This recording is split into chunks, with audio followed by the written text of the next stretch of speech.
Lynn Thomas. I'm back. President Accountant for. I want to take just a couple of minutes to talk to you about design thinking. What is it? Why is it important? And how you can use it in every part of your life. I know, what in the world does hard work have to do with design thinking? Well, let me tell you something. It has everything to do with it. First, let's talk about the what. Right? What is this thing called design thinking, and where did it come from?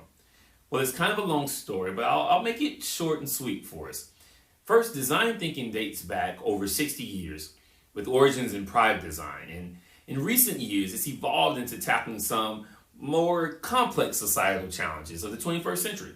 It's simply the process in which we think of the who and what prior to thinking about the how.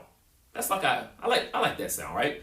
It's kind of another way to say it. It's like design thinking approach. We begin with the end in mind. There are three phases that are critical in design thinking. First is inspiration, then ideation, and then implementation. And in order to accomplish these approaches, there are a few tools of thought that help guide us along the way.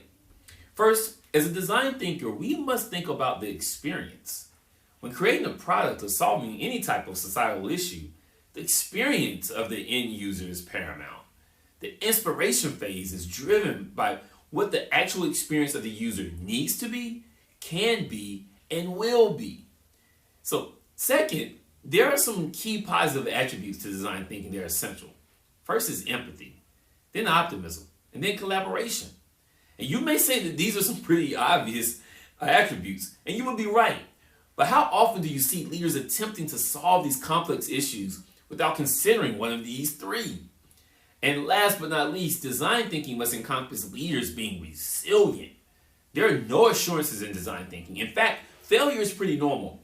But it's through failure, the ideation phase of design, that we learn what will and will not serve the end user's needs.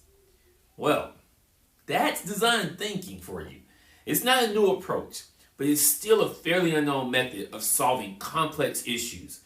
And I would suggest learning more about how design thinking can help with organizational challenges, culture, systems, and even human behavior.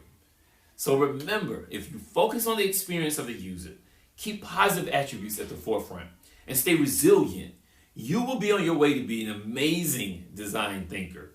So until next time, keep up your hard work.